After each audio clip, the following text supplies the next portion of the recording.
রান্নাঘরে খেতে বসেছিলেন, হঠাৎই অজানা জন্তুর কামড়। খাওয়া দাওয়া ছেড়ে জন্তুটিকে পাকড়াও করে বস্তায় ভরে সোজা ছুটল ধূপগুড়ি গ্রামীণ হাসপাতালে। অজানা জন্তুর কামড়, অজানা জন্তুর সঙ্গে নিয়ে হাসপাতালে হাজির যুবক। ঘটনায় চাঞ্চল্য জলপাইগুড়ি জেলার ধূপগুড়িতে। বৃহস্পতিবার রাতে ঘটনাটি ঘটেছে ধূপগুড়ি পুর এলাকার ৪ নম্বর ওয়ার্ডের লোকনাথ পল্লী এলাকায়।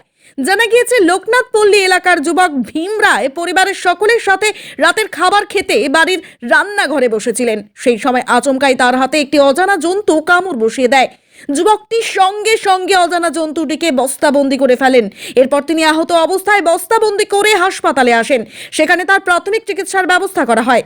এদিকে অজানা জন্তুর পরিচয় জানতে হাসপাতালের তরফে খবর দেওয়া হয় বন দপ্তরকে। খবর পেয়ে হাসপাতালে হাজির হন বন দপ্তরের কর্মীরা। বন দপ্তর সূত্রে জানা গিয়েছে, জন্তুটি বিলুপ্তপ্রায় চাইনিজ পেরেড বার্জার হাসপাতাল থেকে উদ্ধার করে নিয়ে আসা হয়েছে। অবজারভেশনের পর এটিকে জঙ্গলে ছেড়ে দেওয়া হবে বলে জানা যায়।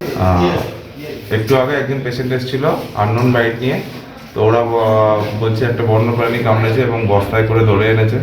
তো আমরা প্রথমে এটা আইডেন্টিফাই করতে পারিনি, তারপর ফরেস্ট ডিপার্টমেন্টে বলতে ওরা চাইনিজ ব্যাগরা বলে কোনো একটা প্রাণীর নাম বললেন। তো আমরা প্রাথমিক ট্রিটমেন্ট দিয়েছি এবং ওনাকে অবজারভেশনে রাখা হয়েছে সারা রাত্রি। যদি কোনো অসুবিধা হয় তখন আমরা জলপাইগুড়িতে রেফার করার চেষ্টা করি। বন্যপ্রাণীটিকে কি হাসপাতালে নিয়ে এসেছিল? হ্যাঁ, ওরা ধরে এনেছিল, তখন আমরা ফরেস্ট ডিপার্টমেন্টে খবর দিয়েছি। ফরেস্ট ডিপার্টমেন্টের লোকও এসেছে। কি নাম আপনার? কোথায় ঢুকছিল? ভীম রায়। কি ঘটনা হয়েছে? ঘটনা হয়েছিল মানে বাড়ি গেছিলাম, বাড়িতে সবাই মিলে খাওয়া দাওয়া করবো, তো হাড়ির নিচে যে ছিল তার জানি না, দেখিনি। তো হাড়ি নিতে গেছিলাম, তখনই ফট করে কামড় দিয়েছিল। যখনই কামড় দিয়েছিল তখনই আর কি ধরিয়া মনে করে যে বস্তার মধ্যে ভরছিলাম। কি অবস্থা ছিল?